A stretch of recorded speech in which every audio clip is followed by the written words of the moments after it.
Bab 1. Perspektif Kristiani mengenai hakikat dan tanggung jawab manusia. Hakikat manusia menurut Alkitab.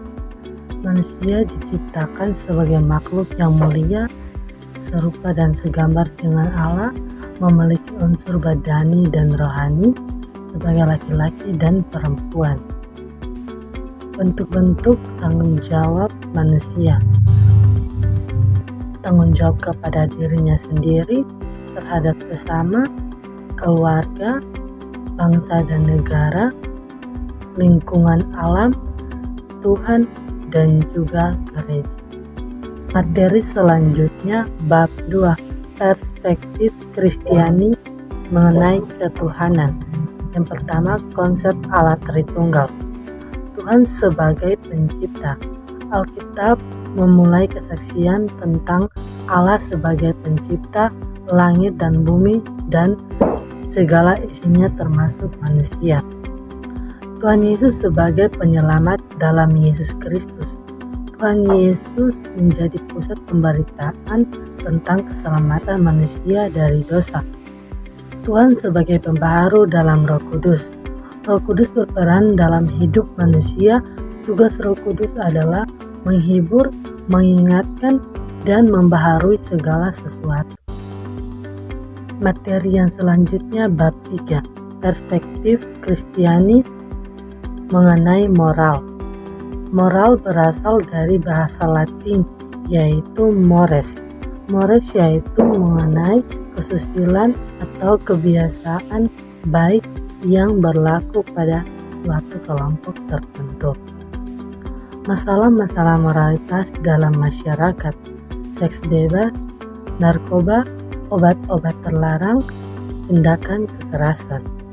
Materi selanjutnya bab 4, iman Kristen dan iptek. Yang pertama, pengertian iman Kristen. Kata iman berasal dari bahasa Ibrani, yaitu emunah, yang artinya percaya. Pandangan iman Kristen terhadap iptek. Iman Kristen memandang iptek sebagai alat atau kelengkapan dari anugerah Allah. Materi selanjutnya bab 5, perspektif Kristiani mengenai kebudayaan.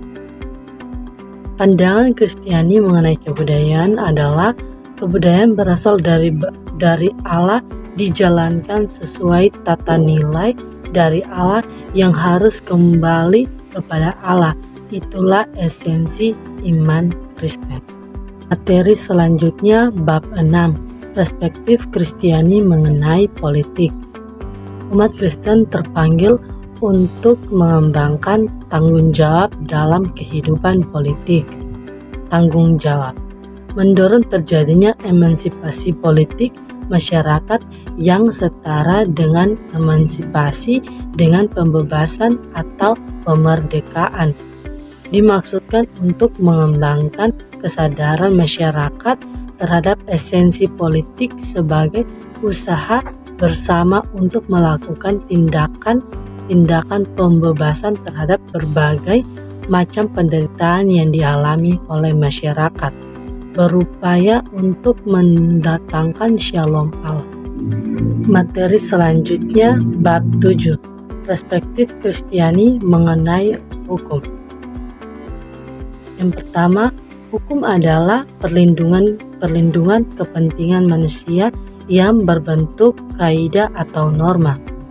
Ada 3 hal yang berhubungan dengan hukum Tuhan. Yang pertama, manusia berdosa dibaharui. Manusia membentukkan hukum untuk membatasi kebebasannya. Yang kedua, hukum Taurat sebagai pedoman dan pengajaran. Yang ketiga, hukum kasih. Materi selanjutnya bab 8, kerukunan hidup antar umat beragama.